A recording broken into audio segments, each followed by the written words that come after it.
Hello, we've had what Shane described as a catch-up announcement released on the Earth 2 website news section. I'm going to read through that and discuss a few standout points. Dear Earth 2 players, followers and spectators, we hope all is well. The Earth 2 team have been very busy over the past few months, most recently resulting in 7 releases over the past 8 weeks, some noticeable and others less noticeable. These updates have been primarily focused on Phase 2 features which are both relevant in Earth 2's long-term plans, which focus on rewarding players who own land, are creative or remain active. A few days ago, the most recent update saw the introduction of Mentars, E-ther and Essence to Earth 2. It is also possible for players to insert jewels into designated slots using their Mentar in order to increase essence yield. Recent updates have been pushed through for the benefit of the community. However, we realise we can provide additional information surrounding some of these updates, and we are providing this note to bring our players up to speed with some of our released features. To me, that last sentence seems to be Shane acknowledging criticism he's had from some players about the lack of information provided. Hopefully these articles will become a new feature. The Mentar is a core Earth 2 entity and technological structure which can only manifest and function on virtual land that has been claimed or is owned by a player. Basically, you're not going to see them on tiles which haven't been bought. Mentars are essential for the gameplay in Earth 2 as they are the only way a player can presently collect essence. Mentars are able to detect and harness any ether that exists on a player's property from time to time, and if consumed quickly enough, can convert part of that ether into essence. Mentars are normally the first structure on a player's land, and once instantiated will always remain in place so long as that property remains whole and is not subdivided, even if it moves. Now that said, I have seen a Mentar disappear upon the sale of land. Applepine recently sold a plot in Tune City to Milkman which had a Mentar on. Since the sale, that Mentar is now vanished. This also hints at the fact that tiles will be movable, as I predicted in a previous video. I wouldn't be surprised if the few remaining class 1s in bad locations suddenly disappear with this news. I do suspect there will be a cost associated with moving tiles though, and or a cooldown period as well. Mentars also have the special ability to harness power from jewels. This is activated when a player slots a jewel into the Mentar. The number of available slots on a Mentar is largely determined by the size of the property the Mentar is attached to for now. Slotting jewels into the Mentar will show a number of positive effects on a player's property over time.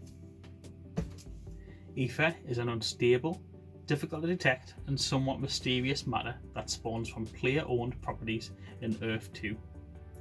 Theory has it that when virtual land is claimed and a player's presence is recorded in the very binary of the land, that the land itself commits to improving its own environment to the will of the player who owns it. E-ther cannot really be captured or stored, but can be detected by Mentar, and if consumed quickly enough by that Mentar, can convert into very storable and collectible form of essence. Enough is not yet known about E-ther, but it would seem that not all E-ther is identical, which is evident in the varying E-ther to essence yields that typically don't convert to the same amount.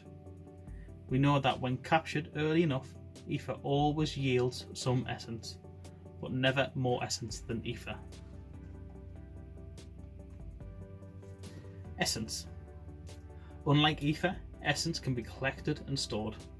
Essence is believed to be some kind of precursor of matter, since by using it a player will be able to produce resources more or less out of thin air. Yet only from those resources which exist on players' properties. Essence allows a user to reproduce these resources without exploiting them, and this is the crucial basis for player property resource production. There is a common belief that we are yet to learn about the full potential and uses of essence, but for now, essence is highly desirable in Earth 2, and at some point will likely be tradable and sold directly between players. So essence is going to be a tradable and saleable asset that can be converted into other resources such as wood, gold and stone, with hints of more uses as time goes on. Pretty much the go-between resource currency that a lot of us speculated it would be. The value of essence will likely be highly linked to the resource values based on conversion rates from essence to said resource. However, if the other hinted uses are something significant, that could change. Jewels, which began spawning randomly inside Earth 2 a number of weeks ago, are starting to prove useful by improving the Mentar's ability to detect E-ther and convert it into essence. In general, amongst other things, jewels can improve the E-ther detection rate, especially on larger properties where the distance between Mentar and some places on the property is large. Once the ability to produce resources from essence is available, jewels will also serve a key part in the effectiveness of certain resource productions, giving proactive players an even greater yield from their properties. Meanwhile, the unidentifiable player group are working on the technology to craft some sort of higher tier jewels from the lower tier jewels, which they are hoping will result in a more powerful jewel that surpasses anything that presently seems possible inside Earth 2. Now, I have personally missed a lot over the last month or two. I haven't been reading as much as I used to, so let me know if you guys have heard of the UPG, but this is the first time I'm hearing anything.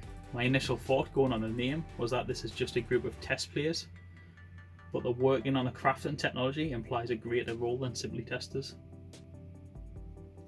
Holo buildings. A new level of creativity was recently released inside Earth 2 named Holo buildings. This quiet release, which allows players to create HBs using Earth 2's development HB editor, has more to it than meets the eye. HBs were originally researched and developed to allow players the ability to plot out future virtual constructions, weighing up size, look, aesthetics, feel, and more based on the HBs they are able to create blueprints for. The UPG soon discovered the energy required to place and display a single HB inside Earth 2 could also be used for the benefit of the player, both now and well into the future, giving more purpose and utility to HBs than originally thought. Therefore, while HBs present a player with the ability to visualize and display their planned development look and feel on the property, not to mention a personal expression visible from high above, HBs also serve to create a head start for players on Earth 2 EcoSim.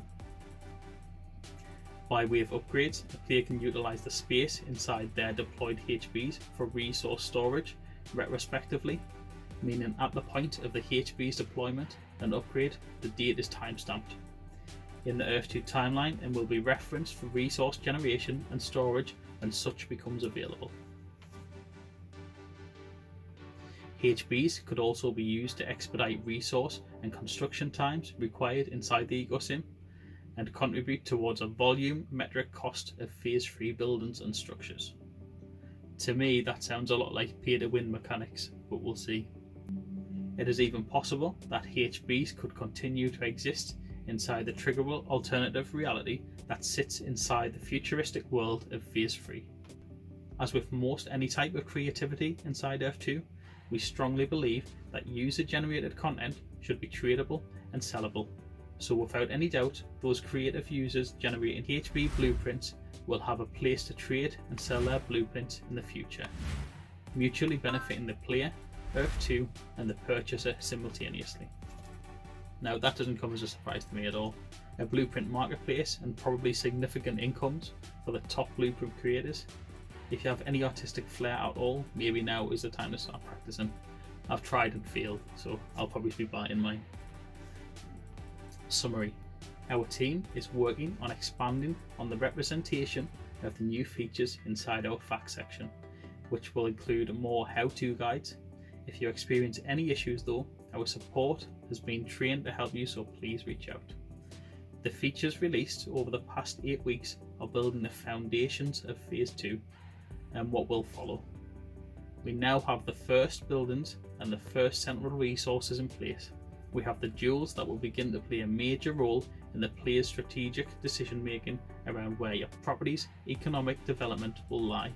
And we have the Holo buildings that allow the player to plan, see, and better prepare for the exciting future development. So what do you guys think? Have you spotted anything that I've missed? Are there any more hints or clues? Do you have any points to add? And as always, thanks for watching and have an amazing day.